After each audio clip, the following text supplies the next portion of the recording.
یه سوالی 5 سال پیش دیوید میرمن اسکات یه کتاب نوشت شغل‌های جدید در بازاریابی. فکر کنم 200 صفحه نوشته بود که چه شغل‌هایی در بازاریابی خواهد اومد و تبلیغات کار میکنن.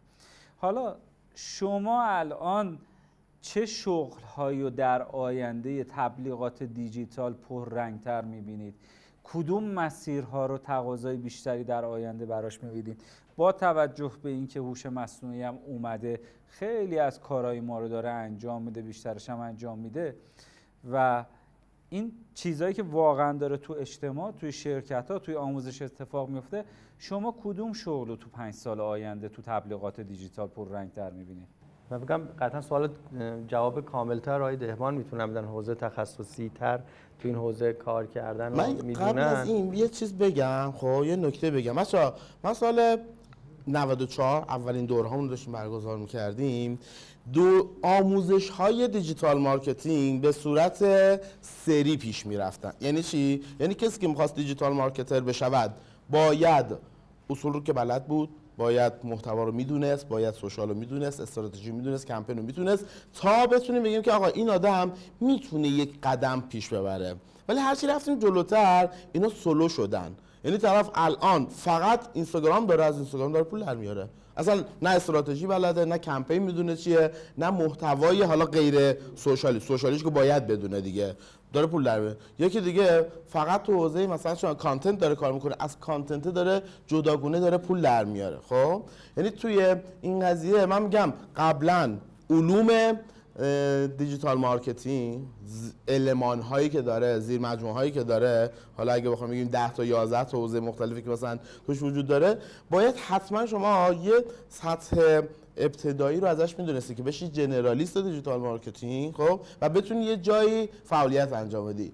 الان یه ذره این قضیه اومده موازی شده، یعنی آدم فقط با کمپین پول در میاره، میگه من کارم فقط تخصصی کمپینه. خب هم یه جایش خوبه، یه جایی بده دیگه، بستگی داره که اون شغل و شاغل وقتی میان در واقع میان میسنجن که آقا اصلا نیازی که من دارم به درد چه تیپ آدمی میخوره، چه مدل آدمی، چقدر باید متخصص باشه، چقدر باید این آدم جنرالیست باشه. یه مدیر عامل مثلا وقتی میخوای یه مدیر عامل استخدام کنی، مدیر عامل باید جنرالیست باشه. شما نمیتونی بری یه مهندس برنامه‌نویسی خبره رو بیاری واسه مدیر عامل، فردا شرکت اصلا پاشیده. حالا بگو این بهترین برنامه‌نویسه.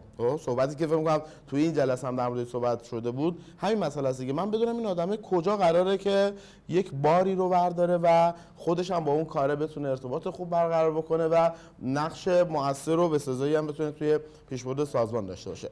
من حالا با این پیش گفت داره اگه بخوام بهتون بگم، ما توی دیجیتال مارکتینگ حوزه های متفاوتی رو داریم. من اگه بخوام بهتون بر اساس مدل قیفی بگم که حالا دیگه قدیمی ترین مدل بازاریابیه دیگه، مدل آیدا، قیف فروش و هر چیز دیگه که اسمشو بذاریم که اتفاقا چقدر همه میان در موردش نقد و انتقاد و همه این چیزا دارن. 67 68 در واقع آیدا مثلا به وجود، ولی همچنان داره پرقدرت کار میکنه. حالا چی میخوایم اینجا بهشون بگیم؟ یه سری آدم داریم اینا تخصصشون یوزر اکویزیشنه، یو ای یعنی اینا. خب طرف باید متخصص باشه تو این حوزه‌ای که آقا من از زیر سنگم شده ترافیک ایجاد کنم، تلگرام ترافیک برای من ایجاد میکنه برام انجام بدم، اینستاگرامه برام انجام بدم، ایمیل تبلیغاتیه برام انجام بدم، سئو ادز و یک تانت که دیگه هیچ بماند اونا. خب اون که باید وجود داشته باشه.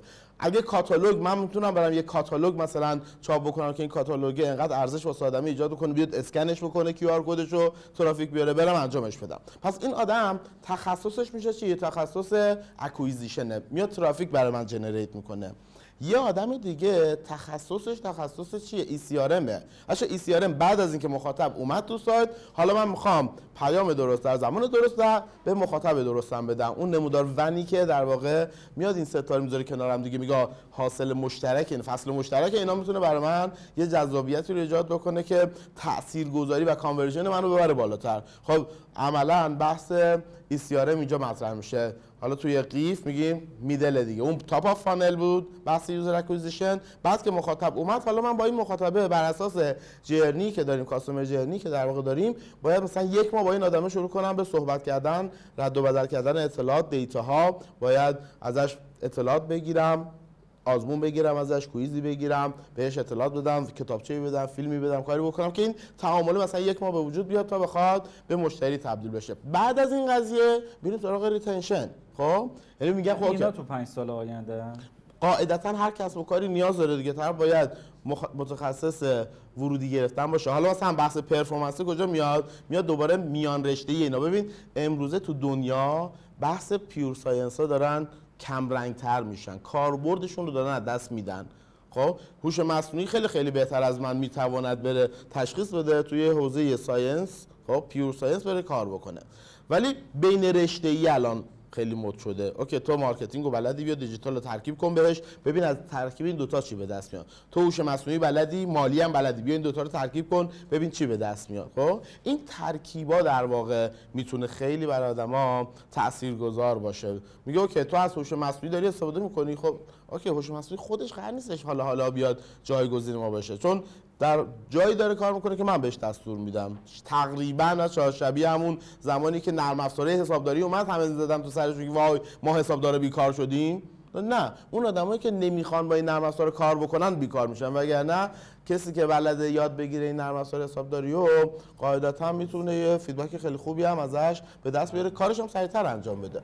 منم فکر کنم بخوام حالا در ادامه صحبت‌های دهقان به نظرم میرسه شما رو قطع کردم. نه خواهش می‌کنم، من میدونم شما مأموری و چند معذور. دقیقه‌ای خدمت آقای شهرمیانی رو تقریبا گفتگو کردم. نه من فقط کوتاه اضافه کنم. به نظر میرسه که با حالا ظهور و بروز و سرعت پیشرفت مثلا AI، مخصوصا حالا تو حوزه مارکتینگ، احتمالاً کسایی که با داده بهتر میتونن کار بکنن، دقیقاً به فرمایش شما، و اینکه تصمیمات مبتنی بر داده احتمالاً میتونن بگیرن، آدمای موفق تری ان به نظر میرسه. و این شاید یکی از ترندهایی باشه که احتمالاً تو همه شغل‌ها وجود خواهد داشت، تو حوزه مارکتینگ احتمالاً علل خصوص بیشتر.